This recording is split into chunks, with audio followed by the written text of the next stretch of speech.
Hello' দোস্তো, আজি আন্দা কাৰী বনাম আৰু কি মছলা মই এড কৰোঁ আন্দা কাৰী বনাওঁতে ভিডিঅ'টো শেষলৈ চাব। মই ইয়াত দিছোঁ নহৰু, আদা আৰু জলকীয়া, আৰু মই দিছোঁ জিৰা, জালুক, অকণমান লং ইলাচি মই দি দিছোঁ আৰু ধুনীয়াকৈ পিচি লৈছোঁ মছলাখিনি। আৰু ইফালে আলু ডিম মোৰ বইল হৈ গ'ল, একেলগতে মই দুইটা বইল একেলগতে মই কৰি দিছোঁ। কৰাৰ পিছত এতিয়া মই ধুনীয়াকৈ বাহিৰলৈ উলিয়াই দিম। আৰু এইফালে পিঁয়াজ, বিলাহী মই কাটি পেলাই ৰেডি কৰি ল'লোঁ। এইফালে ডিম দুটা মই ধুনীয়াকৈ বাকলি গুচাই কাটি ৰেডি কৰি ল'লোঁ। আৰু এইফালে আলুটো গৰম হৈ আছে, মই এটা গিলাচ লৈ পেলাই ধুনীয়াকৈ আলুটো ভাগি দিছোঁ, কাৰণ হাতে চুব নোৱাৰে। তো সেইবোৰ কেনেকৈ গিলাচ লৈ পেলাই ধুনীয়াকৈ আলুটো মই মিহিকৈ ভাগি দিছোঁ। ভাগাৰ পিছত আৰু এইফালে মই কেৰাহী বহাই দিছোঁ। কেৰাহীত গৰম হোৱাৰ পিছত মই অকণমান মিঠাতেল এড কৰি দিছোঁ। এড কৰাৰ পিছত এতিয়া মই কি কৰিম, ডিম দুটা অলপমান ফ্ৰাই কৰি ল'ম।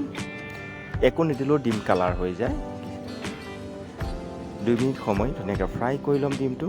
আৰু ডিমটো ফ্ৰাই হোৱাৰ পিছত মই বাহিৰলৈ উলিয়াই দিলোঁ। মানে হালকা ফ্ৰাই কৰিছোঁ যাতে সেই ৰসত চব্জি দিলে ভাগি নাযায়। তাৰপিছত মই পিঁয়াজ দি দিলোঁ।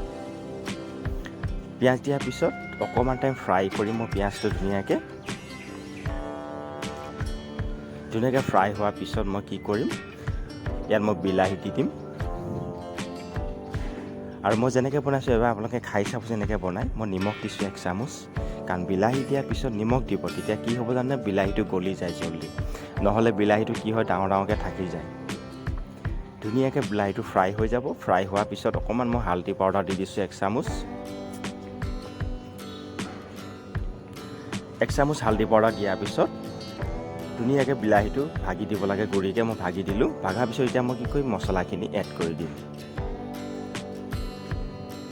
তাৰপিছত মছলাখিনি মই ধুনীয়াকৈ ফ্ৰাই কৰি ল'ম। যিমান ধুনীয়াকৈ ফ্ৰাই হ'ব সিমান খাবলৈ টেষ্টি হ'ব।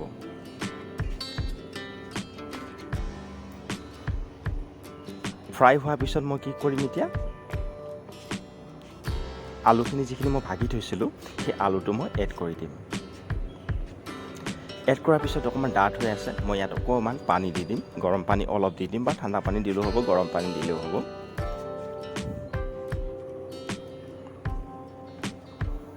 অলপ মই পানী এড কৰি দিলোঁ।